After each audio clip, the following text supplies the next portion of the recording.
Equity mutual fund में निवेश करने से पहले केवल फंड का नाम जान लेना काफी नहीं होता। असली समझ तो तब आती है जब इनकी 13 कैटेगरी को आप गहराई से समझते हैं। हर कैटेगरी जैसे large cap, mid cap, small cap, sectoral एक अलग स्ट्रेटेजी, अलग रिस्क लेवल और अलग इन्वेस्टर टाइप के लिए बनी होती है।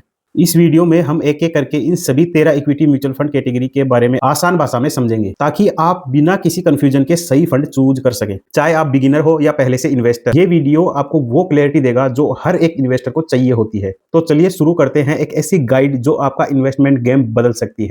यकीन मानिएगा, ये कंप्लीट गाइड आपके लिए गेम चेंजर साबित होगी। इंडिया में 45 म्यूचुअल फंड कंपनियां हैं, जिनकी लगभग 1681 म्यूचुअल फंड स्कीम मार्केट में चल रही है। इन 1681 स्कीम में से 736 स्कीम ऐसी है जो इक्विटी फंड कैटेगरी की है और बाकी 945 स्कीम डेब्ट फंड और हाइब्रिड फंड कैटेगरी की है। यदि हमें साल का 12% से ज्यादा रिटर्न चाहिए या ₹1 सैकड़े से ज्यादा का रिटर्न चाहिए, तो हमें इक्विटी फंड कैटेगरी सिलेक्ट करनी चाहिए। इक्विटी फंड कैटेगरी की ये 736 स्कीम अलग अलग रिस्क लेवल के हिसाब से, अलग अलग इन्वेस्टर के टाइप के हिसाब से और अलग अलग स्ट्रेटेजी के हिसाब से कुल मिलाकर 13 कैटेगरी में बटी हुई है।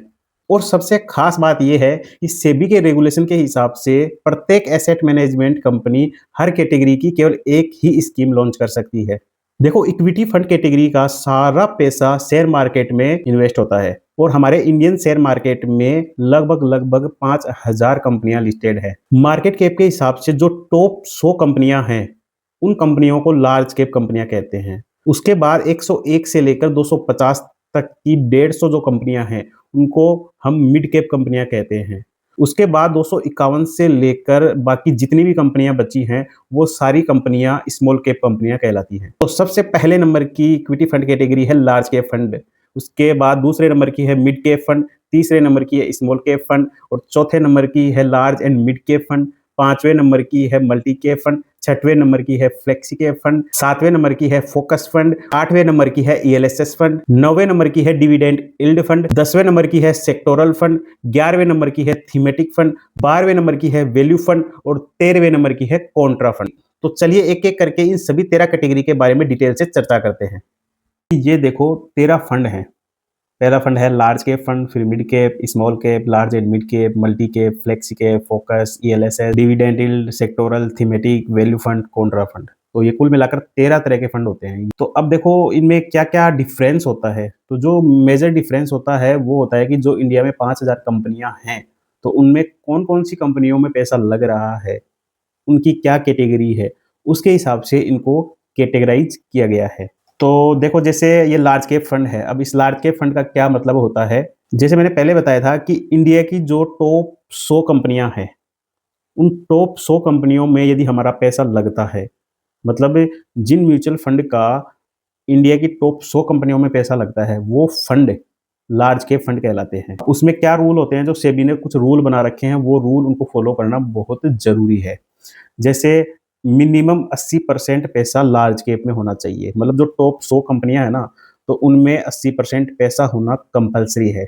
जैसे मान लो लार्ज कैप फंड है कोई, जैसे मान लो टाटा का लार्ज कैप फंड है, तो उसके पास 100 करोड़ रुपए पड़े हैं, ठीक है, उसके फंड में आ गए, 100 का हो गया 80%, 80 करोड़ रुपए। तो 80 करोड़ रुपए उसको लार्ज कैप कंपनियों में ही लगाने पड़ेंगे। जो टॉप 100 कंपनियां हैं उन्हीं में लगाने पड़ेंगे, ये कंपलसरी है। उसके बाद में जो 20% पैसा बचा है, 20 करोड़ रुपए, वो किसी भी कंपनियों में लगा सकते हैं। वो स्मॉल में भी लगा सकते हैं, मिड में भी लगा सकते हैं, या कुछ पैसा बैंक में रिजर्व के रूप में भी रख सकते हैं, क्योंकि जब कोई पैसा निकालता है तब उनको जरूरत पड़ती है, या मार्केट कंडीशन के हिसाब से भी वो बाद में इन्वेस्टमेंट करने के लिए वो पैसा बैंक में रख सकते हैं। उसके बाद में जैसे मिड कैप कंपनियां हैं। अब मिड कैप कंपनियों का क्या रोल होता है और क्या डिफरेंस होता है, कि जो मिड कैप कंपनियां हैं, जो 101 से लेकर 250 तक की जो कंपनियां हैं, यदि किसी फंड का पैसा उन कंपनियों में लगता है, तो वो फंड मिड कैप फंड कहलाता है। इसमें भी एक रूल है, 65% पैसा मिड कैप में लगना कंपलसरी है। मतलब यदि 100 करोड़ रुपए हैं, तो 65 करोड़ रुपए मिड कैप जो 150 कंपनियां हैं बीच वाली, उनमें लगना कंपलसरी है, लगाना ही पड़ेगा। और बाकी 35% पैसा कहीं भी डाल सकते हैं। उसके बाद में है स्मॉल कैप फंड। अब स्मॉल कैप फंड कौन से होते हैं, जिस फंड का पैसा स्मॉल कैप कंपनियों में लगता है, मतलब 251 से लेके जो 5000 कंपनियां हैं, उनमें यदि पैसा लगता है, तो वो फंड स्मॉल कैप फंड कहलाते हैं। और इसमें भी यही रूल है कि 65% पैसा स्मॉल कैप कंपनियों में लगना कंपल्सरी है। तो इससे ज़्यादा यदि लगाना चाहे कोई फंड तो वो लगा सकता है, लेकिन 65 तो लगाना ही लगाने पड़ेगा, ये मिनिमम है। अब आप देख सकते हो कि ये जो लार्ज कैप फंड है, मिड कैप फंड है और स्मॉल कैप फंड है, अब इन तीनों में जो रिटर्न बन रहे हैं ना, उनका डिफरेंस देखना। जैसे लार्ज कैप जो फंड है ना, उसमें लगभग 12 से 14% का रिटर्न बनता है साल का, और जो मिड कैप फंड है उसमें 14 से 16% का रिटर्न बनता है, और जो स्मॉल कैप फंड है उसमें 18 से 20% का रिटर्न बनता है। अब इनमें जो रिस्क होता है वो भी देखना। जैसे लार्ज कैप फंड है वो टॉप इंडिया की 100 कंपनियों में पैसा लग रहा है, तो उनमें रिस्क लेवल कम होता है, क्योंकि उनमें वोलेटिलिटी कम होती है, उतार-चढ़ाव बहुत कम होते हैं, इसलिए उनमें जो रिस्क होता है वो भी कम होता है। उसके बाद में जो मिड कैप कंपनियाँ हैं, उसमें रिस्क लेवल मिड होता है, और जो स्मॉल कैप कंपनियाँ होती हैं, उसमें रिस्क लेवल हाई होता है। तो यदि हम कैटेगराइज़ करें तो जो कम रिस्क लेना चाहता है वो लार्ज कैप फंड चूज़ कर सकता है।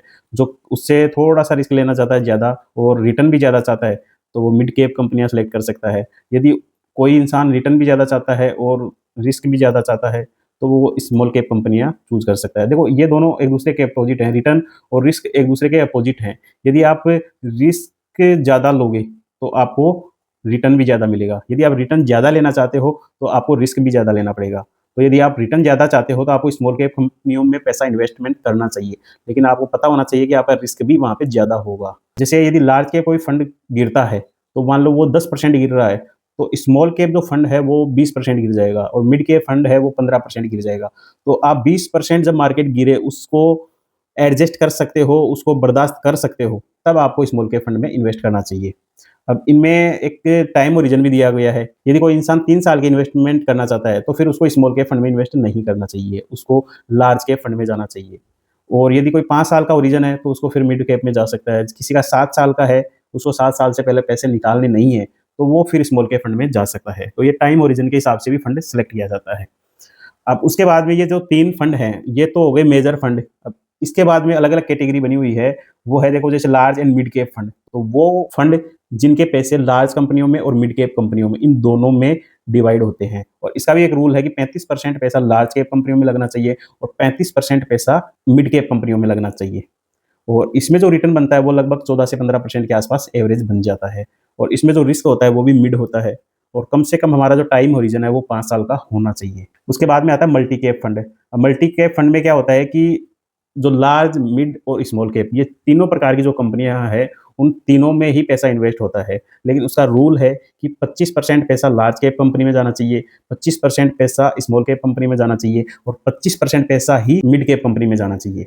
और इसमें जो रिटर्न बनता है वो भी लगभग 14 से 16% का बन जाता है, और जो रिस्क होता है वो भी लगभग मिड वाला ही होता है, और कम से कम जो टाइम ओरिजन है वो 5 साल का आपका होना चाहिए। उसके बाद में आता है फ्लेक्सी कैप फंड। अब फ्लेक्सी कैप फंड में क्या होता है कि इसमें भी जो पैसा लगता है ना, वो लार्ज, मिड और स्मॉल तीनों में ही लगता है। लेकिन इसमें जो डिफरेंस है वो है कि 65% पैसा तीनों में लगना चाहिए मिनिमम।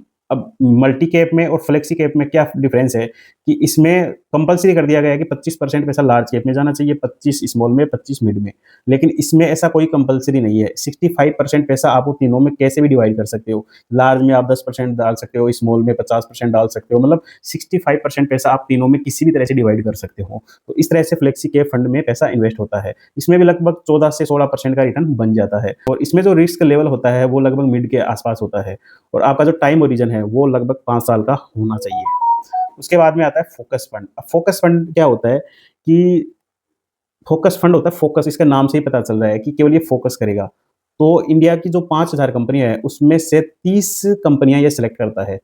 केवल 30 कंपनियाँ या 30 से कम कंपनियाँ, और 65% पैसा उसको उन कंपनियों में लगाना होगा। इसमें भी जो रिटर्न बनता है ना वो लगभग 12 से 14% के आसपास बन जाता है। लेकिन इसमें जो रिस्क होता है ना वो बहुत ज़्यादा होता है। अब रिस्क बहुत ज़्यादा क्यों होता है? क्योंकि ये फोकस है, ये केवल लिमिटेड कंपनियों के शेयर को ही चूज़ कर रहा है। अब लिमिटेड शेयर चूज़ करते हैं, तो हो सकता है कि कोई शेयर डाउन गिर जाए, 2-4 शेयर सेलेक्ट कर रहा है और वही गिर जाएँ, तो इसमें रिस्क बहुत ज़्यादा होता है, क्योंकि हमारा जो पैसा है ज़्यादा डाइवर्सिफ़ाई नहीं हो रहा। और इसका जो टाइम ओरिजन है ना वो लगभग 10 साल का होना ही होना चाहिए। क्योंकि कोई कंपनी हमने सेलेक्ट कर ली, वो हो सकता है 3-4 साल गिरी पड़ी रहे, बाद में उसको रिटर्न बना के दे। तो इसका टाइम ओरिजन कम से कम 10 साल का होना चाहिए आपके। इसके बाद में है ईएलएसएस फंड। ईएलएसएस जो फंड बनाए गए हैं ना, वो टैक्स सेविंग के लिए बनाए गए हैं। यदि आप टैक्स में बचत पाना चाहते हैं या एटीसी के तहत टैक्स में बचत पाना चाहते हैं, तो आपको ईएलएसएस टाइप के फंड चूज़ करने चाहिए। तो ईएलएसएस पर का जो 80% पैसा है वो इन तीनों प्रकार की कैटेगरी में जाता है, और इससे ज़्यादा कितना भी पैसा कहीं भी लगा सकते हैं। लेकिन मोस्टली देखा जाता है कि ईएलएसएस जो फंड होते हैं उनका 80% पैसा लगभग लार्ज कैप कंपनियों में जाता है। इनकी एक खासियत होती है कि इनमें 3 साल की लॉकिंग पीरियड होती है, तो 3 साल से पहले आप पैसा नहीं निकाल सकते। तो इनमें जो रिटर्न बनता है वो भी लगभग 12% से 15% के बीच में बन जाता है, और इनमें जो रिस्क होता है वो मिड होता है। इनका जो टाइम ओरिजन होता है वो 5 साल का होता है। उसके बाद में आता है डिविडेंड यील्ड। अब डिविडेंड यील्ड फंड कौन से होते हैं? इंडिया की जो 5000 कंपनियाँ हैं, उनमें से जो-जो कंपनियाँ डिविडेंड देती हैं, अब ये तो फिक्स नहीं होता कि कौन-सी कंपनी आने वाले समय में डिविडेंड देती है, लेकिन लगभग जो कंपनियाँ पहले से डिविडेंड देती आ रही हैं हर साल, हर महीने, तो वो कंपनियाँ ये फंड सिलेक्ट करता है। ऐसी कंपनियों में जब पैसा इन्वेस्ट होता है, तो उन फंड को डिविडेंड यील्ड फंड कहते हैं। तो यदि कोई इंसान चाहता है कि मुझे टाइम-टाइम पे डिविडेंड मिले, तो वो इस तरह के फंड चूज़ कर सकता है। और इसका जो 65% पैसा मिनिमम इन सारी कंपनियों में होना चाहिए, और इसमें जो रिटर्न बनता है वो भी लगभग 12 से 14% के बीच में बनता है। और इसमें जो रिस्क होता है वो लो होता है, क्योंकि जो डिविडेंड देती है ना वो कंपनियाँ हमेशा प्रॉफिटेबल होती हैं। प्रॉफिट कमाने वाली ही कंपनियाँ ज़्यादातर डिविडेंड देती हैं, तो इसमें जो रिस्क होता है वो कम होता है। और इसका जो टाइम ओरिजिन है वो कम से कम 5 साल का होना चाहिए। उसके बाद में आता है सेक्टोरल फंड। अब सेक्टोरल फंड क्या होते हैं? देखो, सेक्टर हमारे इंडिया में एनएसई, बीएसई, इनने कई इस तरह के सेक्टर बनाए हैं, या बहुत सारी म्यूचुअल फंड कंपनियां अपने हिसाब से सेक्टर बनाती हैं। सेक्टर का मतलब क्या हो गया? जैसे पेंट है, तो पेंट एक सेक्टर हो गया कि जितनी भी पेंट की कंपनियां हैं।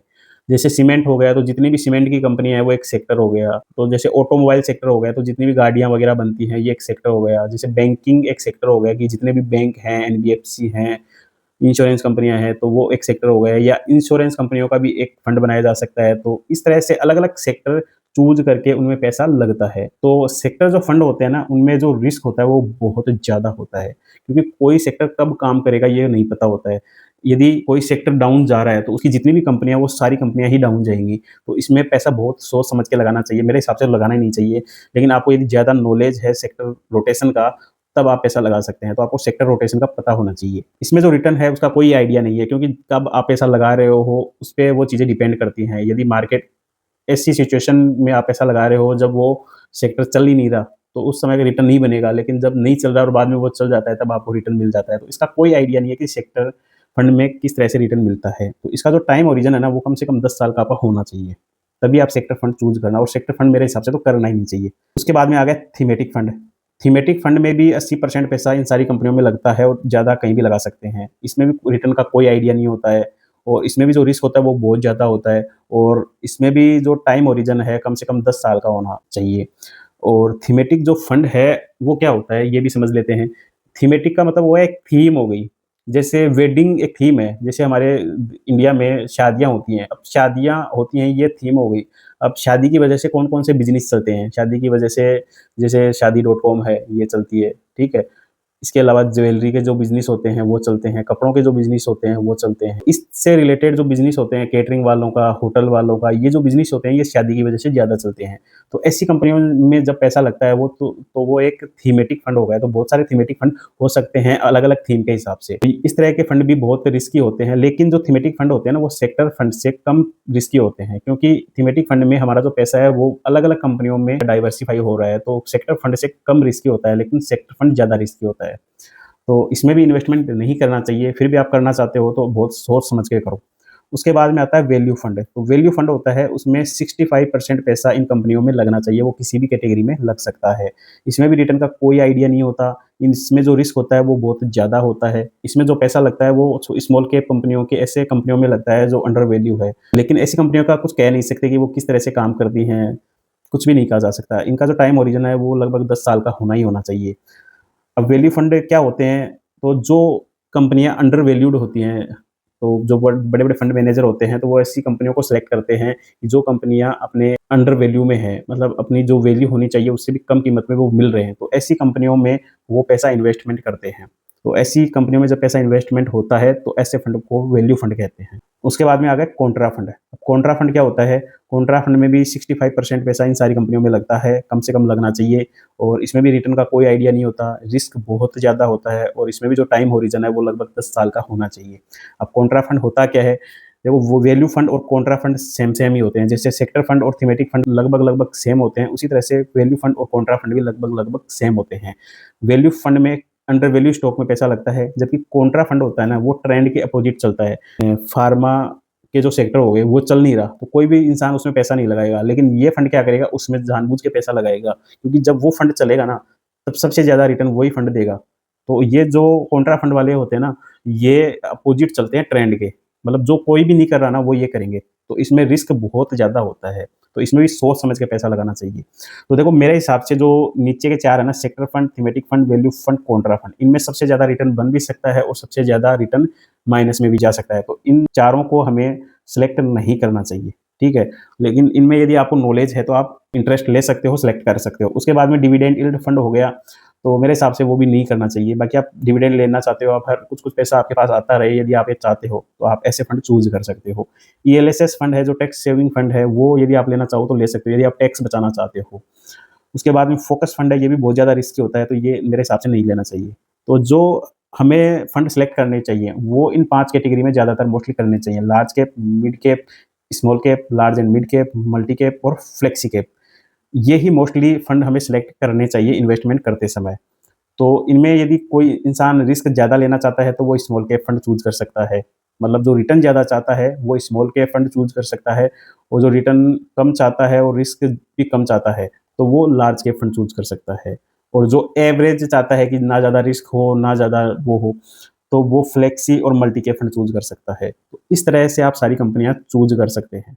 इन कैटेगरी को समझने के बाद आप अपने रिस्क और रिटर्न के हिसाब से आसानी से फंड सेलेक्ट कर सकते हो। कैटेगरी सेलेक्ट करने से होगा क्या कि जो 736 स्कीम है वो फिल्टर होकर 40-45 स्कीम पर आ जाएगी। इसलिए जब भी आप आगे से म्यूचुअल फंड में इन्वेस्टमेंट करो, तो सबसे पहले फंड कैटेगरी सेलेक्ट करो और उसके बाद में फंड सेलेक्ट करो। यदि आपके दिमाग में कोई भी क्वेश्चन आया हो, तो वो कमेंट में ज़रूर लिखें, उसका जवाब मैं ज़रूर दूँगा। तो चलिए मिलते हैं अगले वीडियो में।